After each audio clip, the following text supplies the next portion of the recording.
Joshua, for our Bible scholars, beloved, is what you would call the finishing of an unfinished book, or, which is better interpreted, the last chapter.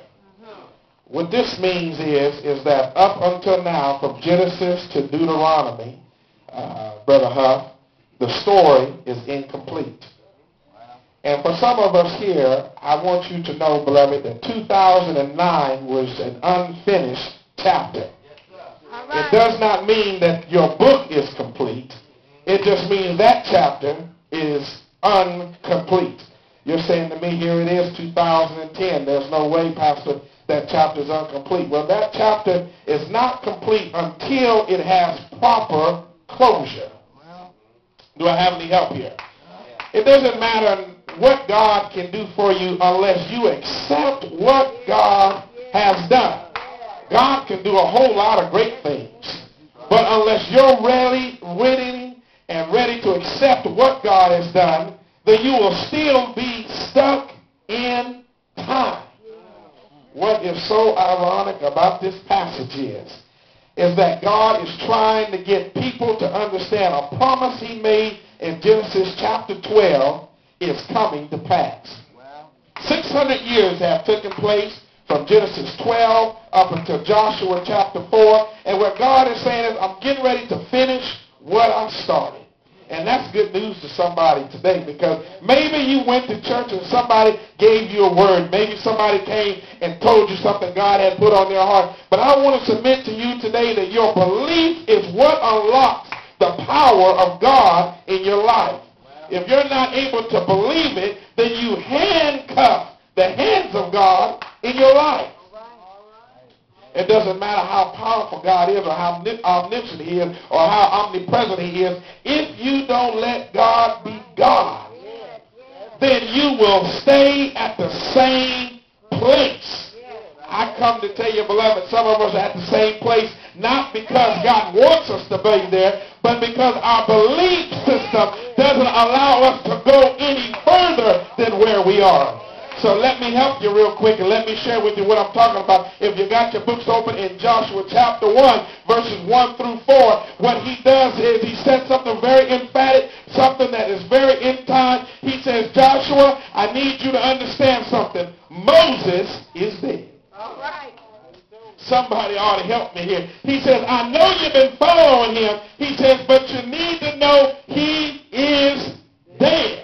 Now, what does that mean? That means it's a new day on the horizon. There's a brand new day. There's some new promises out there that need to be taken advantage of. There's some doors that need to be knocked on. There's some things that need to be asked for. He says, but if you don't know that Moses is dead, he says you'll be stuck right here at the same place crying over the same stuff. I don't got time to break it down to you. I know you all want to go to the house. But what he says in chapter 1, Brittany, 3 times, he says, be strong and be of good courage. Not once, but 3 times. He says, be strong and be of good courage. One of the things that holds Christians hostage is you don't have courage in God and you don't have courage in yourself.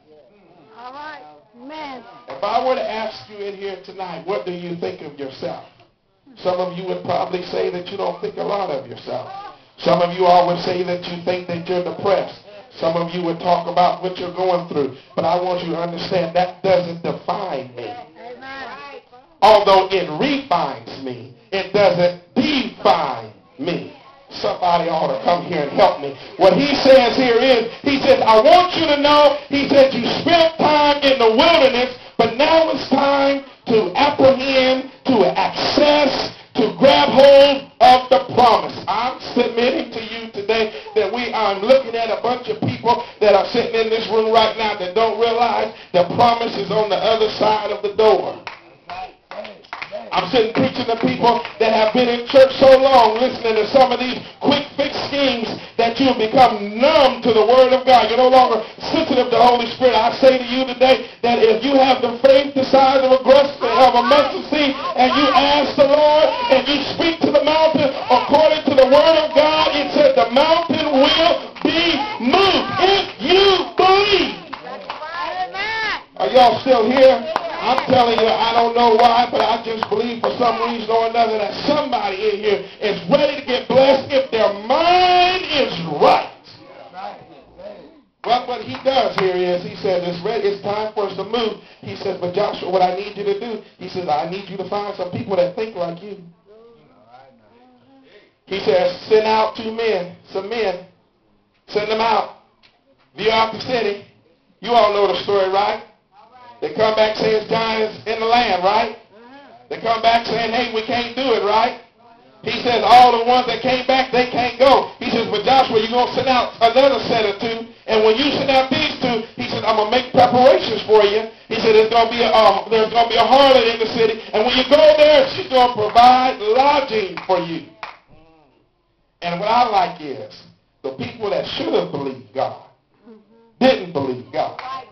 But there's a heathen woman, a prostitute woman, that believes God. I ain't got time to preach the whole thing to you.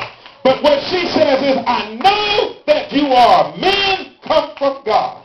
She says, I know God is with you. I have one thing to ask of you. When you come through, let me go too. God says, okay. He says, chapter 3. I'm almost through with the lesson for the night. He says, listen, chapter 3. He says, get ready because you're getting ready to move. Get a man out of every tribe. He says, get you one man. And you need to tell that man that he needs to go and represent the 12. Let me share this with you on my way to my seat. Every last one of you represent the body of Christ. Every last one of you represent what God is. Don't think because you don't have a pulpit to preach behind that you're less than the preacher. Don't think because you don't have a mic in your hand that you don't represent God. The Bible says, this is a Bible-believing church, isn't it? It says, as many as received him, then he gave power to become the sons and daughters of God. Somebody help me here. Do you know being saved is being picked? It's being chosen? It's being the elect of God? What it means is God chose you while everybody else was doing that thing. He chose to sober your mind up. Somebody ought to help me. So what he says is, listen, he says you need to move. He says, but before you can move, he says you need to have the Ark of the Covenant in front of you. Now, what does this mean? The Ark of the Covenant literally had Moses' rod inside it, the manna from God, and the tablets that God wrote on set inside of the Ark of the Covenant. He said, nobody moves until the Ark moves. In other words, you all stand still until you see the Ark of the Covenant move. Somebody ought to help me here. He says, I know that you've already viewed the land, but you two don't do nothing till you see the Ark move. All right. All right. That's some of our frustration right there. Because we want to move, and God ain't moved at all. We want to go, and God ain't went nowhere at all. Some of the greatest lessons to be learned is just to sit still. If my grandmother was here, she said sometimes what you need to do is get yourself somewhere and go sit down.